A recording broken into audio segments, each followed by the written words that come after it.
सुबह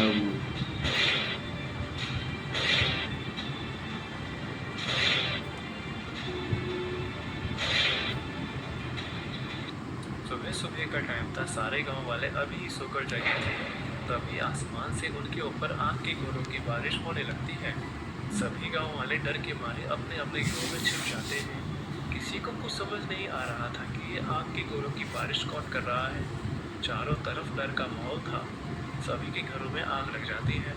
वहीं दूर एक प्लानेट में एक एलियन साइंटिस्ट हमारे द्वारा करा गया हमला पूरे गांव वालों को गांव को छोड़ के जाने पर मजबूर कर देगा।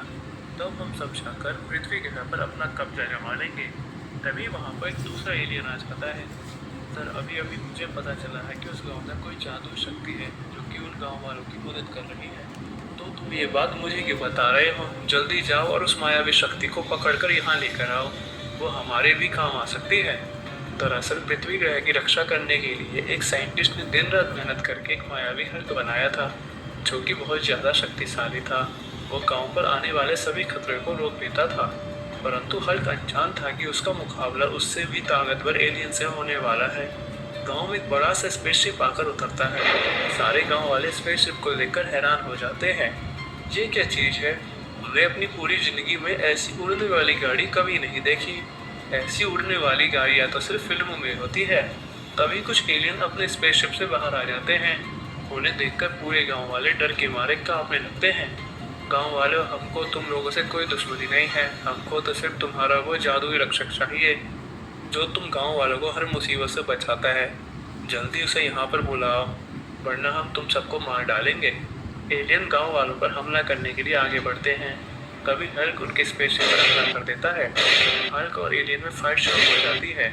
परंतु वो एलियन बहुत ज़्यादा थे और बहुत शक्तिशाली भी थे, इसलिए हल्क उन एलियन से हार जाता है। एलियन अपने स्पेसशिप उस हल्क को बैठाकर अपने साथ ले जाते हैं। एलियन उस हल्क पर एक्सपेरिमेंट करने लगते हैं ताकि वो हल्क उन एलियन के लिए काम कर सके। गांव में साइंटिस्ट को अपने हल्क के किडनैपिंग के बारे में पता चलता है। उसको समझ नहीं आता कि उसके द्वारा बनाया गया इतना ताकतवर हल्क को कोई कैसे हरा सकता है। साइंटिस्ट भागता भागता चिंटू पिंटू के पास जाता है। दरअसल चिंटू पिंटू के दादाजी अपने टाइम पर एक बहुत बड़े साइंटिस्ट थे। उन्होंने चिंटू पिंटू को एक रोबोट बना कर दिया था जो कि उनकी हर मुसीबत से रक्षा करता था। चिंटू पिंटू, मुझे गांव वालों से पता चला है कि कुछ एलियन हमारे गांव में आए थे और उन्होंने मेरा हल्क किडनैप कर लिया है और वो उसे अपने साथ लेकर चले गए हैं। सर, पर वो आपके हल्क को क्यों लेके गए हैं? पता नहीं चिंटू पिंटू, पर मुझे वो लोग बहुत खतरनाक लग रहे हैं। हमको एलियन को किसी तरह रोकना होगा वरना पता नहीं वो मेरे हल्क के साथ क्या करेंगे। सर आप चिंता मत करिए, हमारा रोबोट आपके हल्क को जरूर लेकर आएगा। परंतु सर एक समस्या है, हमारा रोबोट अभी इतना शक्तिशाली नहीं कि वह दूसरे ग्रह पर उड़कर चला जाए। चिंटू पिंटू, तुम दोनों चिंता मत करो, मैं तुम्हारे रोबोट को और भी ताकतवर बना दूंगा।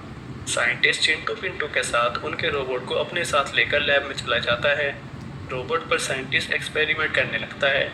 काफ़ी देर तक एक्सपेरिमेंट करने के बाद रोबोट दूसरे ग्रह पर जाने के लिए तैयार हो जाता है। रोबोट, उन एलियन को ख़त्म करके ही वापस लौटना। जी सर, जैसी आपकी आज्ञा। रोबोट हवा में उड़ता हुआ दूसरे प्लेनेट में चला जाता है।